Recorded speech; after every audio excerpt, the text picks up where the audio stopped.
మీరు ఇప్పుడు ఇక్కడికి వచ్చినప్పుడు కార్యక్రమం కూడా చాలా మంచి కార్యక్రమం పెట్టారు. అంటే ఎట్లా మీ అభిప్రాయం?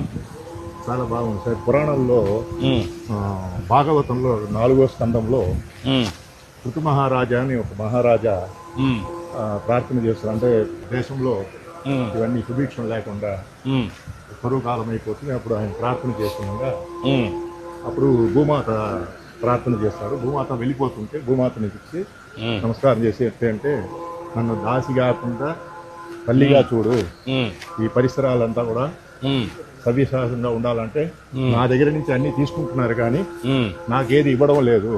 భూమిలో ఉండేటివి అన్ని కూడా మీరే స్వీకరిస్తున్నారు. భూమిని పరిశ్రమ చేసి భూమిని సంరక్షణ చేసి చేయాలని మహారాజుకి ఒక 5 ఒప్పందాలు చేసుకుంటారు.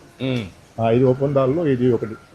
అంటే భూమి పరిసరాలంతా కూడా సుభిక్షంగా ఉండాలి, ఈ కలుషాలు లేకుండా. అంటే మన వేదాల నుంచి మన పురాణాల నుంచి ఇవన్నీ కూడా మనకు వచ్చినట్టు సంస్కృతి సంప్రదాయ ప్రకారం మనకు భూమిని, అందుకనే భూమి అనేది మనకు పవిత్రం. అవును. అందుకే భూతల్లి అంటాం, భూదేవి అంటాం, భూమాత అంటాం. భూమాత, ఆ భూమాత మనకు అన్ని ఇస్తుంది. పంటలు కావాలంటే దానిపైన ఆధారపడతాం, నీళ్లు కావాలన్నా భూమాత పైన ఆధారపడతాం. ఖనిజ సంపద వచ్చినా భూమాత ఇస్తుంది. అలాంటప్పుడు మనం సక్రమంగా ఉపయోగించుకుంటే భవిష్యత్తుకు ఇబ్బంది ఉండదు, బంగారు భవిష్యత్తు ఉంటుంది. ఉపయోగించుకోకపోతే ఈ ఇబ్బందులు వస్తాయి అనేది చరిత్రలో కూడా ఉన్నాయి.